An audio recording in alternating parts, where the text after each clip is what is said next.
Nakora mogi machiegni kendo wadonje tielo mar adek mar iwacha wacha kawuono koro wang'e weche mag pith mag yien nyakora mogi kachiel kod chenro makamago kod weche mag pur bende nikech yien nitiere yien ma bende pidho kuonde ma cham nitie kata mago ma bende nyalo konyo jiwo dongo mar cham nyakora mogi kata loso lo to nitiere moko bende ma samoro gin kit yiende ma okonyo bed ne ipidho gi cham joma pidho bao joma pidho lembe gi joma pidho yien mamoko manyalo bedo mago mag thieth kata mani wacho nitiere kod nyinyo moko mag manyalo thiedho tuoche ang'o gini mowinjo bed ni ng'eyo aya weche mag dongo yien kawuok pinyne sama iloso nasari kata nasari bed mar yien kuonde mipidho e koth yien mondo giti koka tergi kama ipidho gi machielo winjo bed ni bedo machalo nade gik machal kamago nikech koth yien kata yien mopogore opogore timo maber e gwenge mopogore opogore nitiere joma odak kuonde ma oting'ore gi malo nitiere joma odak gwenge man gi piny nitiere joma odak kuonde ma otuo nitiere joma odak kuonde ma koth ng'eny gik machal kamago gin kit yien mage mowinjo bed ni ipidho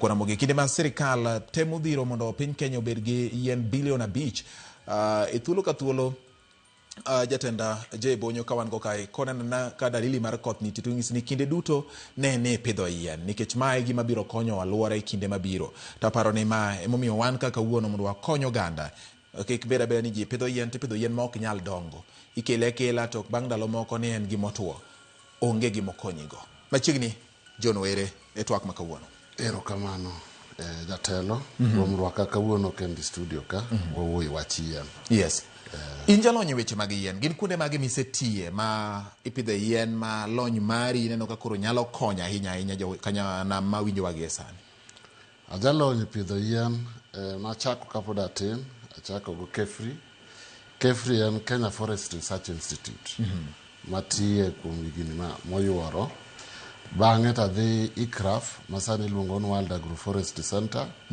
mane wadil wach yien go pith mar cham dhok kadhalika koro mano en agroforestry yes koro kanyo be somo wach yien kabisa pidho yien gi cham gi dhok gik moko ainago alright waran kod lony wach pidho yien kabisa okay yes wachaki gwenge makaluo nitiere mapera mano yien ma ji ong'eyo ma en yien matiya kata en natural en samoro nitiere joma bende keto ne nasari ma gole matere nano chiemo moro kaka achiel kuom apeyni ma Nairobi kata ero ni to madong mapera moketie nasari bed ni ng'isa ni mapera aya nitiere yiende mamoko bende owacho ne gwenge makaluo nyaka gie sani bende no ka oganda okawo wach mar pidho yien e yo mowinjo to bende gipidhe e yo makare kapok wabiro i wach kaluo to pod onge yien to gionge yien kech gikia kako ripo pidh yien to gimomiyo ipidho yien no be wapogo yien gi kidiang' mopogore opogore yes ema kora biro biri wach mapera miwachono yien gi dho ngere kidwa pidho yien tirango value mare kora biro chako ga high value trees kanyo ema dwan jo Nyanza dhiye gipidh yien man ga high value to high value gi opoge ding'eny wan kod yien mek olemo waluongo ni fruit trees wan kod yien machiedho ji medicinal trees wan kod yien mek bape waluongo ni timber trees wan kod yien mek foda ma dhok chamo to diek chamo then wan kod yien miluongo ni sacred trees mano kik wach ni onge nitie joma chon ne tiyo gi yien moko gin sacred ji dhi leme tiendgi ang'o mago be wakikwilgo gintie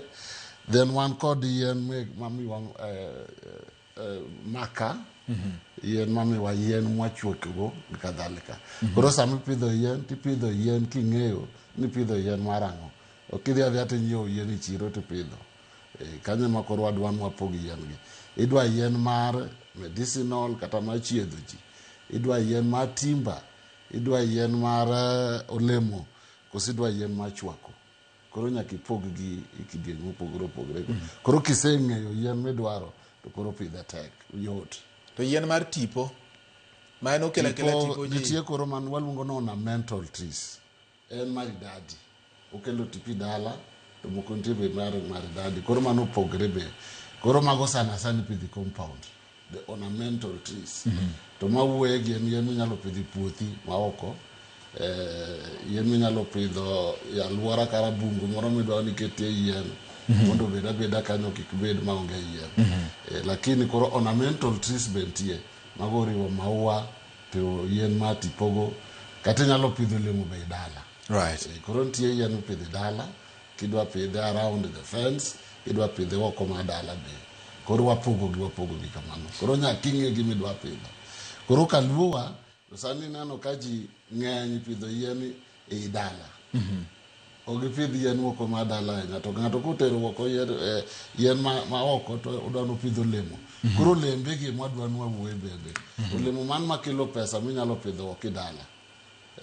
To yien minyalo pidho kata oko e dala mek yien ma koro chiedho ji gin mage. Nitie yien ma be nyalo pidho mek medicinal go. Be ji pod owegi nikech ne gin bunge chon to sani gionge. Dware ni waduok gi puothewa nikech gikonyo ga seche. Okay, John. Isewacho ni kaluo pod onge gi yien nikech ji ok ong'eyo kaka owinjo bed ni pidho yien gi. Onge kabisa. Waduga ne piny matin. Yien gi ok onde aona, nitiere kama iloso gi mokwongo. Nitiere ohala ma bende aparo ni joma ng'eny osedonje mar pidho loso nursery mar yien. Kuonde mi ipidhe kodhi mar yien to gichako ti. Gitwi magi koro tergi mondo dhi pidhgi kuonde mopogore opogore. Kodhi mar yien midwa pidhi. Wawuone gi jok ma loso nursery mar yien kapok wadonjo joma pidho yien gi giwegi. Nursery owinjo los e yo machalo nade. Kodhi ka kodhi owinjo bed ni en ikete to iolo ne pi to chako ti kosa ang'o ma nyaka joma loso nursery gi bendo ng'e. Mondo kata kapo ni yien ni oti, kogole motere kama chielo, to kodhi kelo problem kata kodhi kelo chandruok ne ng'ama dhi pidhe mbele. Mano penjo maber Gati. Kiwuothi ndara, tinwang'o nurseries mang'eny mek yien. To quality ma yien mani nurseries go ni piny kabisa. Amomiyo awacho ni gin piny. Nikech yien ipidho diriyo. Nitie yien mipidho gi kodhi. To nitie moko mipidho gi cuttings. Cuttings, grafting, gik moko ainago. Ipidhe go part ma yien cha. Ing'ado bath part mar yien no tichuoyo kete e lowo. Koro nitie kodhi, to nitie pitho go part ma yien. We wa discuss mano. Kodhi ka. Pitho ma kodhi ni Nyanza pod ok ober. Nikech gipidho kodhi mok and certified. Ang'eyo ni yien kaka tree seed pod ok en formal, en informal sector. Mano ng'isre no onge laws ma govern kaka inwang'o kodhi no kaka idhi pidhe. Ok ochal agriculture seed ma en formal sector. Ma nyaka iluw gik ma KEPHIS dwaro, gik ma sirikal dwaro, yaki iuse ji. Kothi yien to ng'ata ng'ata nyalo dhi pono to uso. Koro kanye mwakose. Nikech ok waluw gima waluongo ni genetic diversity. Kodhi mwapidhe na kodhi ng'ato dhi okawo kodhi yath achiel to pidhi nursery to uso. Yien kiuso yath achiel mipono kaka mar siala, idhi tikawo siala modongo maber tipidhi iketi nursery. Ing'eni pidho siala achiel, igolo kata yien 1,000, iuso ni ji, iuso siala achiel. Manang' matimore, ichal ng'ama okawo nyamingi to miyo ich to nyuolgo. You are in breeding. Onge genetic diversity. Koro kanyo ji nyokonge. Kidwa pidho yien ma kothe ber, nyaka ipon yien gi ken timber trees, tidhi yien moriere. Omiyo wacho ni kidwaro nadwa siala moriere, adwaro bao moriere, tidhi yien moriere, ikawo mother plant maber. Yes. Mama ne nyaka bed maber. To nyaka ipon kodhi kuom yien 30 ibung kanyo. Ok yath achiel. Achiel, ariyo, adek, ang'wen nyaka 30. Aeto ikawo kodhi gi tikiko. Kisekiko gi mane mwacho no, iloso provenance ma kodhi no. Koro ikawo kodhi no tikike. Koro en gi yien 30 mopogre. Ka koro moro nende chiek, moro duong', moro ngu tuo, moro onge tuo. Koro nende kiko gi. Nitie genetic diversity. Koro kanyo ema pod jolony mek kodhi mek yien poko puonjo ji maber. Emi neno ka ng'ato yawo nursery, teno dhi kawo yath achiel moneno kaber, to pidho, then yath achiel ni odwa pogo ne ji 100. Koro inwang'o ni gweng' opidho yath achiel te. Ka tuo biro tang' matimore, yien gibedo stunted, tuo mako gitineno ka gituo to githo. Koro ichako wacho no kodhi nendo timore nade aena nan upidho yath achiel e gweng' achiel. Koro nyaka rang kaka ipono kodhi nyaka poni yien 30 kadhi mbele. Ikikogi eka koro bedo kodhi. Mano koro certified smart tree seed. Koro kisepono gi yien 30 kuom ranyisi kidwa pidho loso kodhi ni. Kiko git kasi keto gi kamoro achiel koso koro ipidho gi mopogore opogore. Dong ikawo kodhi idhi kata Kakamega Forest. Yes. Ikawo kodhi kanyo kata mar cypress. Wacho ni ikawo koth obudo, ikawo koth yien machielo kama. Yien ka en cypress 30. 10 meters apart. Yien koro mana science ma kodhi. Kanyo mang'isi ni sirkal pok odonje gi ji maber. Okay. Emomiyo wadwaro koth yien nyaka bed formal kaka agricultural seed. Kanyo ma shida nitie. Koro kata president wacho ni wapidho yien miliondego kata biliondego. To wapidho yien man low diversity onge gima biro konyowago. Koro nyaka joma olony ni koth yien gi kaka jo Kefri owuok opuonj ji. Okay? Nitie NGOs mapuonjo ji but ok oromo. Mondo ng'isi ni kodhi moro ipidhi nursery oripo bed kodhi makama. Nitie kuma inyalo yudgi. Kefri ni kod stations mopogore ma uso yien mabeyo gi. Kidhi Nyanza gin Maseno to gin Ramogi Forest. Jomodak Yimbo nitie Kefri Ramogi. Ramogi Forest kuma jaluo aecha. Got Ramogi kacha. Got Ramogi kanyo nitie Kefri. Inyalo nwang'o kodhi maber. Kibiro Maseno be gin gi kuma giuse koth yien go. Koro koth yien nyaka idwar kodhi maber macho nigi mobedo certified kama kod domano mwawugo Ugaka. Right. To wach moro ne de ka kodhi bungu ipidha cha ok ber. Koro mane mwaluongo ni kodhi mipidho moki kodhi kata sexual reproduction. Okay? Nyaka bed from 30 trees kadhi mbele luwore gi gimidwa pidho. To koro kiko gi karachiel ganyo. Then make cuttings gi to nitie mopogore opogore. Cuttings weber ang'o mi watimo cuttings kata iwinjo ni grafting. Grafting ikawo kata maembe ma nyaluo cha tikawo dodo tiketi wiye mondo inwang' dodo cha. Amo mwakete ma nyaluo nikech ma nyaluo ni tuoche ok goye ahinya. To dodo cha to tuoche goye ahinya. Emomiyo ineno kwa timo gik moko ka grafting go. Koro grafting no omiyo gini dongo piyo, ogolo fruits piyo. Tinwango gimidwaro cha. Right. At a short time. Koro nitie kaka cuttings, graftings, then nitie kodhi moko mabende golo kodhi, but kipidho gi to gikawo a long time. They take a lot of time to germinate. For example, anyalo mi example ma jibe bro shanga. Rabolo dengen go kodhi. Rabolo mwachamo gani? Rabolo nigi kodhi? Nigi kodhi. But ang'o miyo kwa pidh kodhi nikech kika rabolo kirango katikati tineno gik maratenge mago kodhi. But koth rabolo no kipidhe to nyalo kawo a long time and sterile mondo oti. Nyalo kawo kata higni 100 to oti dobe. Koro rabolo onyalo kawo higni adi? Mang'eny kata higni 400 yakod ineno koti.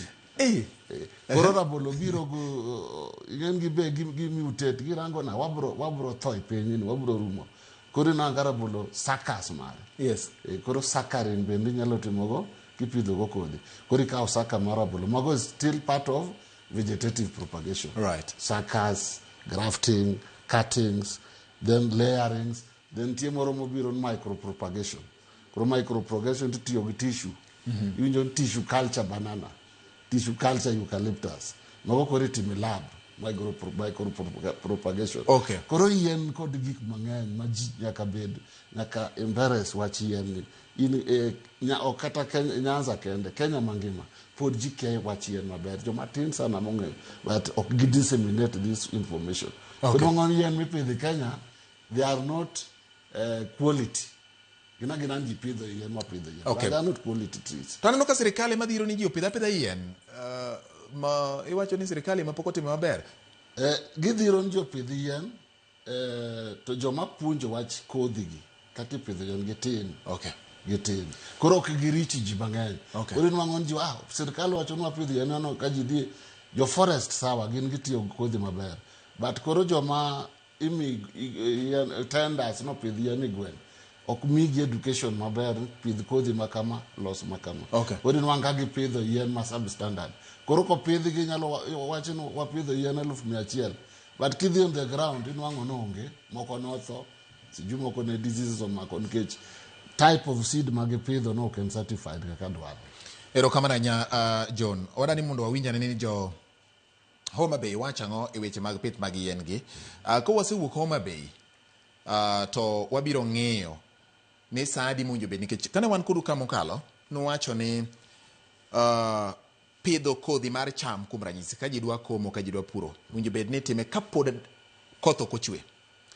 Pidho yien be luwo mak koso nikech jolony e weche mag koro chal kor lwasi wacho ni El Nino biro.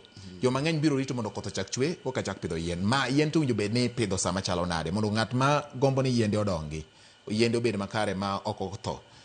Ong'e ni sama kama ber gi pidho yien ma kama. Nyakwara mogi winjo ni Homa Bay nigi wacho gi weche mag pith mag yien.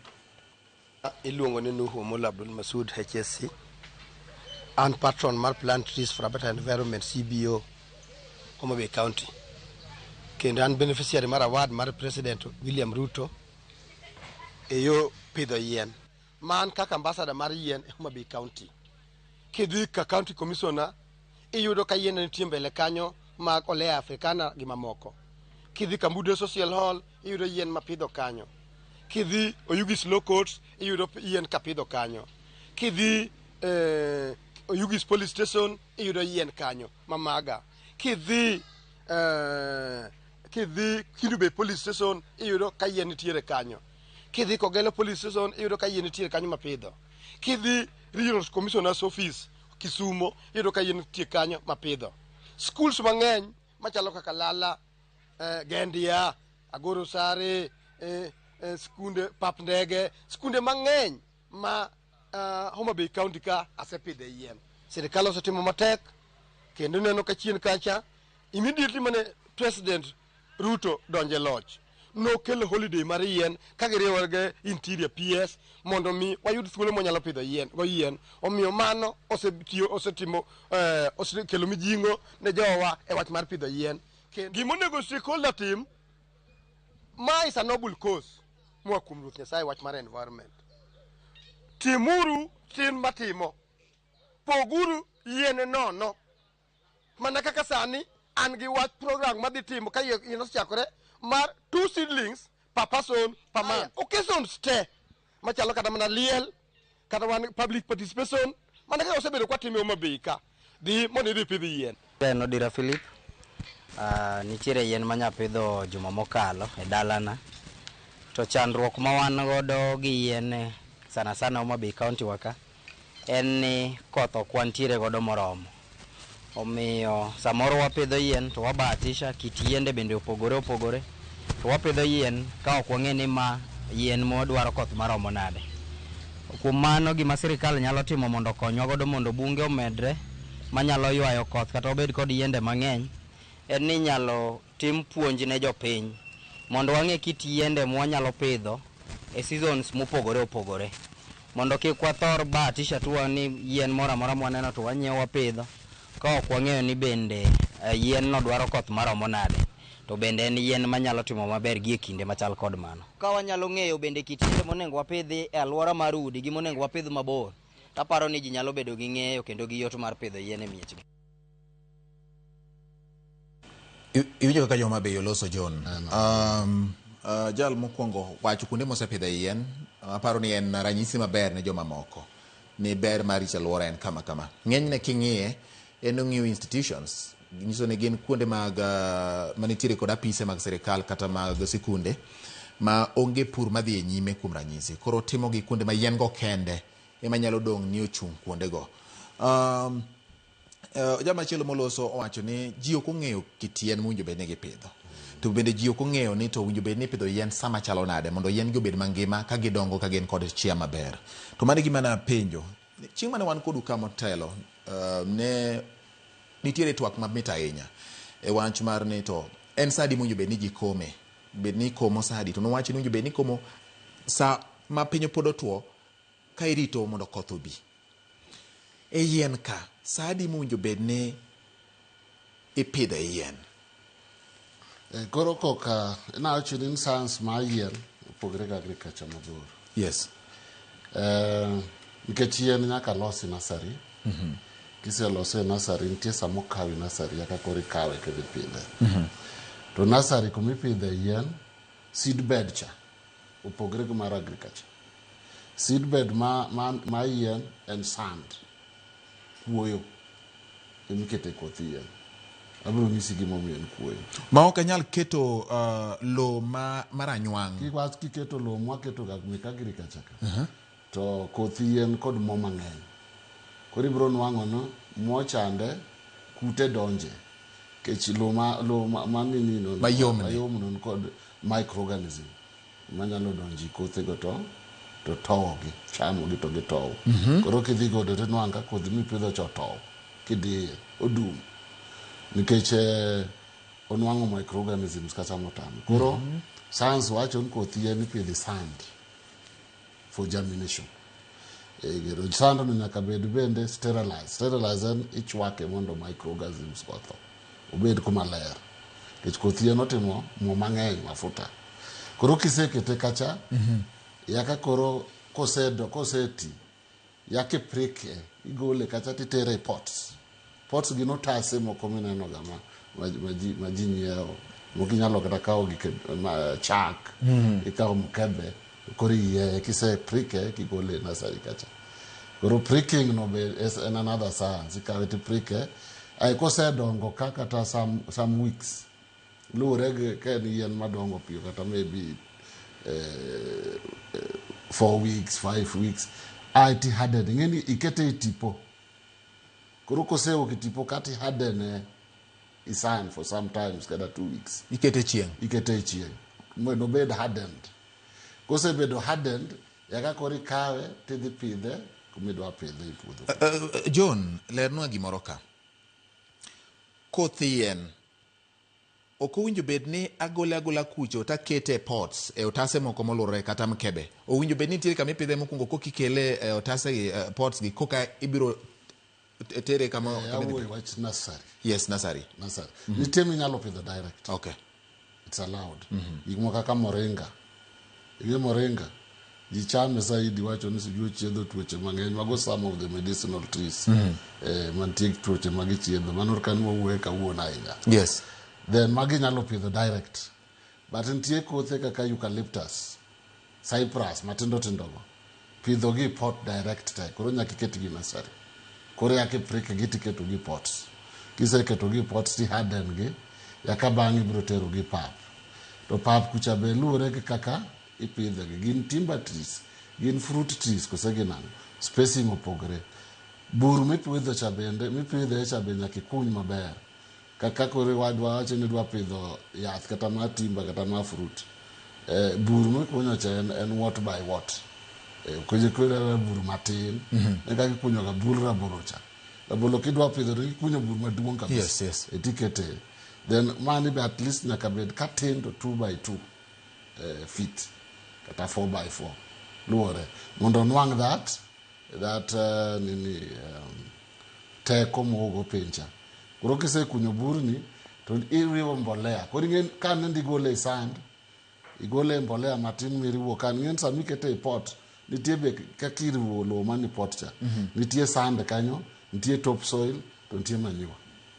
At the ratio mikete. Jomoko kete 5-1-1, jomoko kete 5-2-2 kata 5-3-1. Luwore kaka ratio mikete i pot cha. Pot migolo i nursery kumujaminate nikikete. From pot kake kuri tere fil kise kunyo bur be nyaka iriw mbolea kata madhiang'. Kata moro maduka ni nyalo keto 1 spoon. Yes. Yaki kiko go yaki ipidhe. Then sami pidhe nitie kaka ipidhe. Koro wataalamu nyaka dhi bung'is ji. Nyaka ilos kaka rabolo nyaka ilos basin. Maka koth ochwe kata pintie to retain.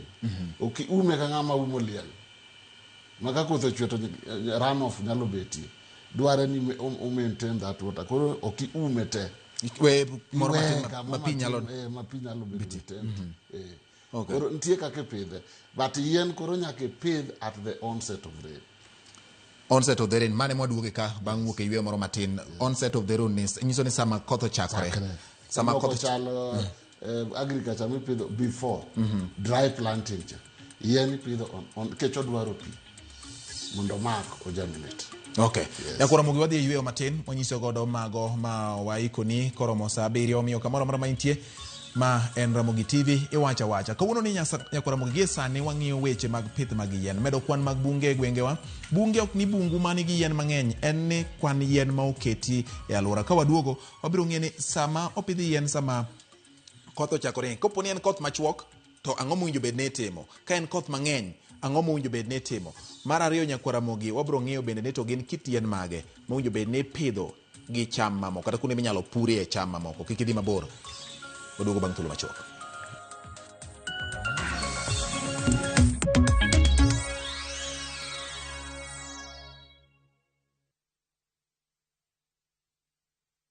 Malaysia has probably been on your bucket list for a while, and it's easy to see why. It's a kind of destination where city life, culture, adventure, and views all come together. From the skyline of Kuala Lumpur at night, to cable car rides above the clouds in Genting Highlands, to exploring the famous Batu Caves and vibrant city streets. It's many experiences in one.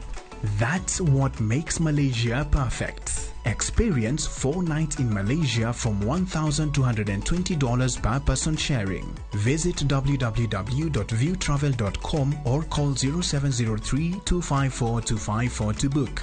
View Travel. Dream, explore, discover. An Pamela. An Jaudi. Jauna? Aneno ka pasani osechako wilo wiu. Ter mzigo ni kumanyisi no. Kichopo kanyo gidhi midao. Cash. Simple. Dweche adi? Dweche auchiel. Be iseng'ise? Development moro atimi turu ka. Une mabiro dongo. Nyithiwe mabiro tie gigi.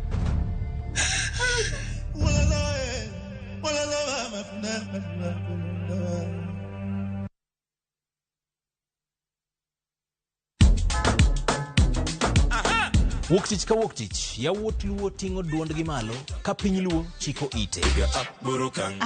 Chieng' tich ariyo ka tich ariyo, Nyakumunga Juang en odiochieng' mar yuto mari, wapuonji loso manyonge. Mari, oloyo marakwaya. Chieng' magoro, kawa makwongo ni wendo to michope gweng'o. Morindo yo. Hera mit, olit, kendo en gi puonj.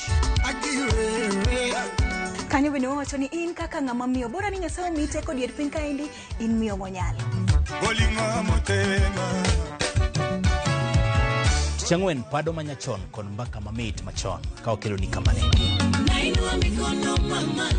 And of course, chieng' tich abich ka tich abich en odiochieng' mar loso kapuoyo, ngolo to mana kaliet to kapok wakelo ngolo.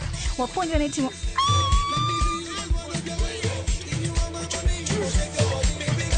Ma en Maknai.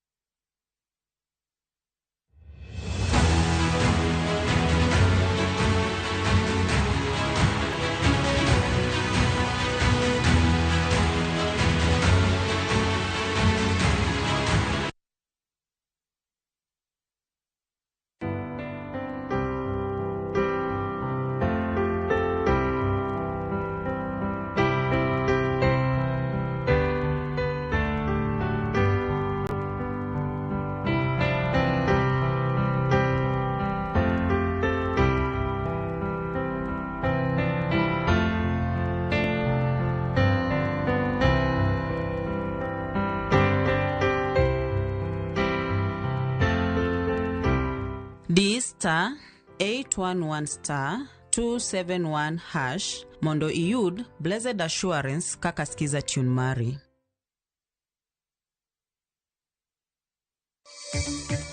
Duol mar IBC ochako chwalo gige tayo yiero e tesende makinyi lute ombulu Olkalau. Janeno e bura mar nek mar Ong'ondo Were olero ne do kaka noneg jatelo no ero ka chudo manomiye mar luwo ndach gach jatelo no ne en $50,000. Ng'at achiel mitudo kod monja mar achiel kuom jotend ODM e South Kamagambo omaki kama chielo to pod itimone apedha.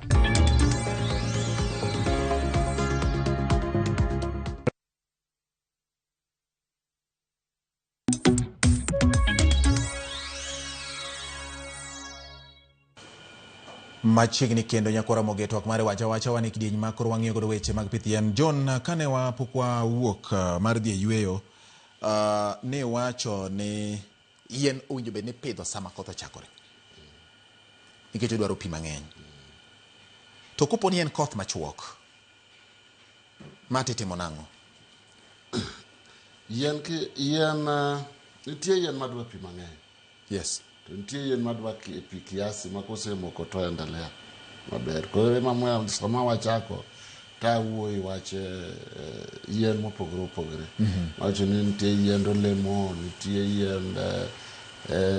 yiend bao, kadhalika. Koro kipidho yien onset of rain kaka Nyanza kasa, nitie yien matimo Nyanza maber. Nitie ng'at moro naneno, aseneno ji ariyo Nyanza kawuotho moketo woodlot. To woodlot magiketo kata puodho magipidho yien is spacing maricho, then gikiko indigenous gi exotic karachiel. Koro adwaro ni emphasize ni jin indigenous trees go ber. Kipidhe bukoth olal en hadi kano dongo Nyanza inwang' kodongo adonga, en nyalo kawo gini mang'eny dongo. But nda wacho ni kineno kipidho kodhi mok tim maber, ma kawo gini mang'eny dongo, to pod inyalo timo gima waluongo ni vegetative propagation. Yien mopidh gi vegetative propagation kawo ndalo machuok kadongo. Koro indigenous trees kipidho ka koth olal to nosemoko, tinwang'o ka obro stymili oro cha. Ma koth moro kabiro to biro nwang' kapod entie. Oinge exotic trees madwaro pi mang'eny nyaka timang'o kaka dongo. Koro indigenous trees gi gin mage Luoland ka. Ji ng'eno weyogi. Wan ji kaka gik moko kaka chwa. Chwa ne en yath maber kabisa. Chwa ni ji ne tiyogo nyaka chieth chon. Nyalo nang'o nyudi ni nyuk chwa, ikia gimomiyo mama ni ne nyuk chwa. Noloso ich digestive system kadhalika. Koro chwa no dware ni waduog indigenous trees gi.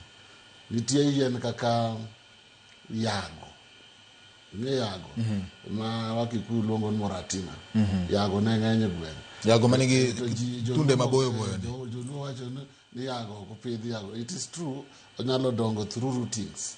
Nong'o ni yago ni kato oriembre bodhi odongo kamoro, oluwo pi. Eno kuma yago nitie kikunyo tinwang'o pi. But research osenwang'o ni kothe cha be kitimo kipidho to beti. Koro okirit ni rootings go timre nyaka bi dalani. Kiero yago to pidha gima biro timi onge. Kothe nitie kidhi Kefri tiyudo nyiew kothe ipidho. Loko ne wacho ni yago jajuo. To yago no bende en yath machiedho. Wan gik moko kaka sogo maitha, wan gik moko kaka baki.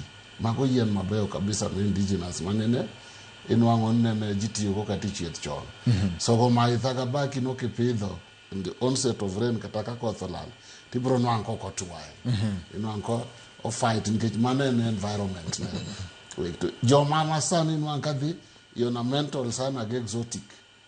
Exotic okipidho ka koth olal tinwang' koth dhi kode. But nitie kin gupi ka koth olal pod inyalo water. Nyaka bed a certain time osemako makoro okotuo. Jomoko bobiro gi improvise inwang' ka gikawo chupa moro mwamodhogo pigi to gikete pi to gitucho. Then gisoyo wuolok makoro pi oga roots ma yien go mos. That's another way. Nitie yien gik mang'eny matiyo mondo yien omak. Koro you can water ka koth olal. Timo watering, nitie irrigation, gik mang'eny. Then apart from that, kik we will put the fruits. Fruits gin yien. Avocado, maembe, macadamia. Nadhi or Embu koni, nitie part of Embu mang'ich. No Meru, nitie part of Meru mang'ich, nitie part motuo kabisa. Part motuo cha inwang' ka gipidho gik moko kaka macadamia. Environment makacha gi Nyanza okopogore ahinya. Koro ahimiza jowa be gitim forestry kata pidho yien as a business. Kigiranga ni koro gipidho yien kelo koth ang'o. ipidhi yien high value tree ma seche moko nyalo mi pesa. Jomoko wacho napidho maembe mang'eny to aonge market ang'o. Yes. Apidho avocado mang'eny to aonge market. Before kapok ipitho to dwani gima pidho ni anyalo use kure. Kik ipidho yien ipitho. Yes. Koro pidh kidwa chamo dala to zaken ma business research tie joma ng'eny makawo ga maembe go. King'e ni produce maembe maber. Rang market mondo ai tiket maembe maber. Ok iket maembe tielo 10 ai tiwacho ni onge market. Ke joma biro ka kawo maembe go biro gi lori. Imiye nus lori ano duog next year. Kano duog. Koro time commercially. Yes. To time commercially. To nitie yien kaka macadamia. Macadamia ben yien minyalo pidho otuo. Lakini macadamia no en very hardy. Kodongo to market ne nitie kata EPZ ka. Ti kambi mang'eny manyo macadamia nuts go. Kaka wanda nut, jango nut, ging'eny. Ka giwinjo ni macadamia no gibiro biro. Macadamia kila yath achiel nyalo golo ni 150 kilos to 200 kilos kolwar piny nuts lego. Ti use at 200 shillings per kilo. Luore go market. Koro kam yath achiel nyamo 150 kilos.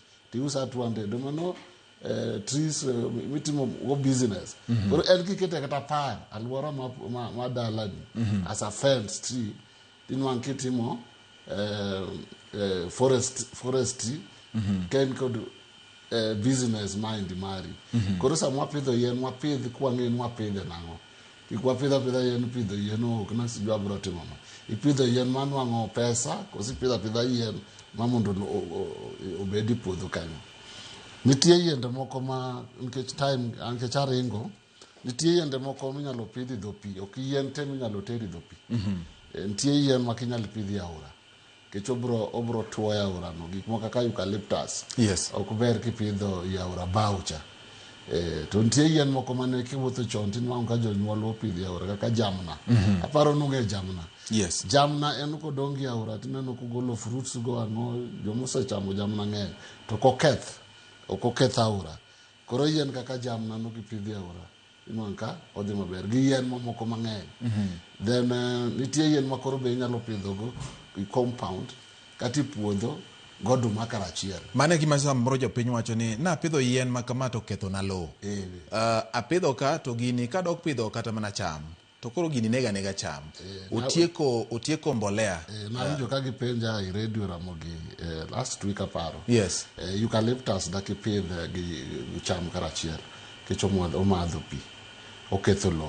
To leaves ne ka bende kolwar ilo nitie gima waluongo na allelopathic effect. Leaves ne kande nitie sum moro ma ite kolwar ilo no ka koro lo no tuo ok ber no ko tuo to bare. Koro yien kaka eucalyptus ok ber kipidho kumidwa pidhe cham. Mimi nacho gik moko kaka woodlot go. Nikech eucalyptus is a woodlot. Idwaro kamoro tidhiye ng'en ka okabe pidhe cham. Ma dwaro mana woodlot mara bro gole timba kadhalika. Koro kanyiye mabor okome pidhe cham. Yien mipidho go cham gin agroforestry trees ma gimoka Grevillea inyalo pidhi terraces. Terraces tinwang'o ka kipidho cham tinwang'o ka cham timo maber. Gimoka Kaliandra dhok nyalo chamo. Akeno nyalo wacho gi nangu dholuo. But jionge Kaliandra ka wuoye jopith ong'eyo. Dhok chame to be omedo nitrogen e puodho yudo. Koro nitie yien mamedo nitrogen e lo to cham chiayo be chame to omedo nyaka rotuba ni cham pidho puodho ka. Koro agroforestry trees go ber kipidho gi cham. Lakini timber trees emomiyo apogo gi. Ber kipidho woko kumidwa lose woodlot. Koro los woodlot gi eucalyptus kuma kidwa pidho cham. To kapo kuom ranyisi ne woodlot ni kama yien miloso godo bao. Wach ni kuom ranyisi bao ma ji tiyo godo mang'eny ahinya e gweng'. Kama naloso ma samoro ng'ato kata mane gweng' kacha loso kare moro mopidho yien mang'eny eucalyptus, hardwood gi opidho yien moko ma inyalo ti godo e bao. To odwa ni mondo obi bang' higni moko obet kanyo mondo chak loke kendo obed kar pur. Koso kanyo to koro en gima okethore kamano. Inyalo bete ti loke kendo ka pur. But koro mondo iloke ka pur kaka eucalyptus ibro dwaro a lot of expertise maduoko rotuba cha e puodho nikech musine cha ng'eny nyaka igol en yath ma king'ado to pod owuok okopis koro nyaka igole tadichiel nyaka igol tiende nikech kok igolo tiende tineno ka pod onyalo tiyo nitie kaka inege scientifically tinwang' ka jogweng' ma tiyo gi vijana kunyo kisikono to golo eka bang'e oloke puodho but obiro bedo gorutuba mos yes but indigenous macho nigi to kiketo to ok chand gin gimedo rotuba e puodho gin kidhi kati forest mekwa ma Kenya kaka Kakamega forest inwang'o ka kuma yien otiye nigo mbolea kabisa nikech leaves kande indigenous leaves ka gin kendo gimedo mbolea e puodho gin ok giketh mbolea mineno kotong'ie forest bo opurri luongo ni virgin land kati gweng'wa kucha kuonde mineno kaka Uyoma kucha kuonde mapoka ji opuro kodi dhi bete tipure tinako golo cham yes gik moko man kanyo gi kako sangla uchuoga yien moko ma shrubs matindo magi ng'eny loso puodho koro nitie yien mabe indigenous go gin ka gin puodho bigolo tinang' ka ok oketh puodho but indigenous kaka eucalyptus go to ketho puodho koro you have to be very careful kumi pidho eucalyptus nobiro gumahino uji nopidhe sana moro miluongo ni grandis cha matieko higni 5 to timo piyo higni 10 to timo piyo but repercussions mare nitie disadvantages koro nyaka warang ni yath mane mwaketo kanye idwaro ornamental idwa timber tree idwaro medicinal osedwara sacred trees to ji oluoro wan nyaka gi poisonous trees ere kaka inyalo ng'e poisonous trees yath maki odhi kuomi kati odhi iti tho ing'e kaka ing'e gi bati yes no ok ang'eyo gigolo chak kinana yath yote magolo chak marachar machalo ka tongweno ing'e ni yadhno ochuoga poisonous ochuoga kanum en poisonous to kochiek to en fruit bondo mano poisonous ma ginene ojuok mago poisonous chamama moro ma ji pidho mano is poison anything mineno ka golo chak is poisonous kirango kata gik mane Wakamba loso ga sere kidhi museum kati bro nene aro tree gikao chage no to gimien ni asere cha kugwari kama daka bichi lokri rateng ni setho so they are very dangerous some of them chala aloe vera ntie mabeyo aloe vera ntie ma poisonous koro kikidhi adhiani kao ga kani no ga kane ni yath ni madhe ntie ga kama richo to ntie ga kama beyo ga kago ya aloe vera koro naking'e poisonous trees wache sacred trees to kana wuoyi ging'egi sacred trees go to ji kupidhe ga kendo gidongo ga donga eno ng'amo pidhe to maybe okia but nyakwange nitie sa mago still indigenous trees yes koro gik moko kaka poisonous trees go be nyakwange okikaka nini yien mora ni pidho inyalo pidho poison idalani nyathini chiemo ko kawo keto kati wang'e ineno ka chambe kata kodhi iye tineno ka chambe aneno ka jomoko wacho ni nitiere ni ka cha ojuok kodonje wang'i ti iolo ni chak then very poisonous anything mineno ka golo chak yes mano is a poisonous tree ochuoga golo chak konu and very poisonous yet kata kuth ochuoga chak ochuoi is very dangerous tindi nyalo kuot kabisa okay ni yath maber but kendo en medicinal roots neka chon ka tuoche maricho go mag nyach ang'o chuoga no emane chiedho nyach ineno ke madhe ti laete emanjado liondo chane tiyo go to wondo jin chiedho kim gano nyalo paro wach do liondo chuoga ga manodhi ga to kunyo to jide to madho koro no fwenyo ni ji koro no ang'ma no timore ndi nyalo madhe tineno ko chiedho venereal diseases yes kiko chuoga go sangla chiedho venereal diseases but kuthecha to is poisonous so we can have a shrub or a tree has 3 in 1 and poisonous and fruit and then medicine lore go part mitiyo go kicho chuoga ka ochiek is a very good fruit yes but kapok ochiek ogolo chage cha en very dangerous. Ama ok winjo bed ni ng'ato chamo chuga manumu. Chuga manumu hapana. Obiro kelo ni blotting. And go chiek to ber. Okay. To musine cha very good medicine. Okay. Very good medicine for urinal John wach mok nyal rumo. Ang'iyo gini chuno ni nyaka wachak kwa waluongi mondo wang'i kitien gi ka wadhi mbele. Dwaro time yes. Yath mama kama yath. Exactly. Nikech koro wase introduce topic ni. Nikech koro wase introduce nyaka koro jopiny obed gi ng'eyo kik wawegi ka gihang mondo wabed gi generation kata oganda mong'eyo ni gini katimo tatime nikech ma to mae ka gima nyalo yude mae samoro pek monyalo bet godo. Aparo obuluongi kendo thuolo machielo mondo wachak wadhi ane nyime nikech sani ma oganda nyagore gi pidho ikitiende mopogore opogore.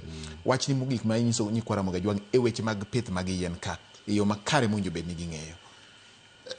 Pith yien joka nyanam en gima very important. To kik wakawe akawa kaka tugo emomiyo wadwaro ni sama ipidho yath ti irango wach environment conservation mar environment ni pidho yath ok en apidho yath ni pidho yath ma ipidho yath nyaka ing'e yath mipidho tipidhe kanye tipidhe nikech ang'o. Koro wadwaro ni warang kaka wapidho yien kik idhi adhiya tikawo kodhi ni nipidho yath. Kaka nenda wacho mokwongo kikawo kodhi achiel tikiko ipidho go yien 1,000 mano ing'e ni ipidho kodhi achiel mano waluongo ni breeding. Koro nwang'o ka yien ma area no kubi losre maber.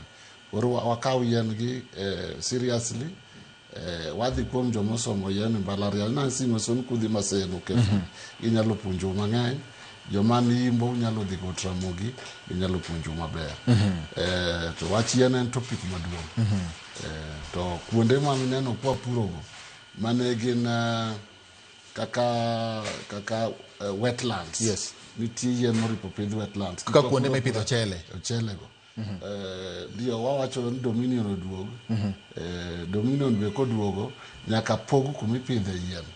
Nyaka pog kumipidhe cham. Yes. Nyaka pog kuma ipidhe rech. Nikech inwang'o ka Dominion ni 19,000 acres. Yes.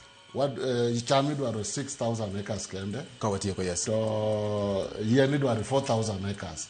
Mondo environment kacha mondo be retained. Animals man kanyo ka sitatungo bedie. Yes. Ng'eye man kanyo podo bedie. To yien ge mabro timano. Nyaka maintain the 4,000 acres environmentally. Sama wadok nji odok kanyo ndi puro.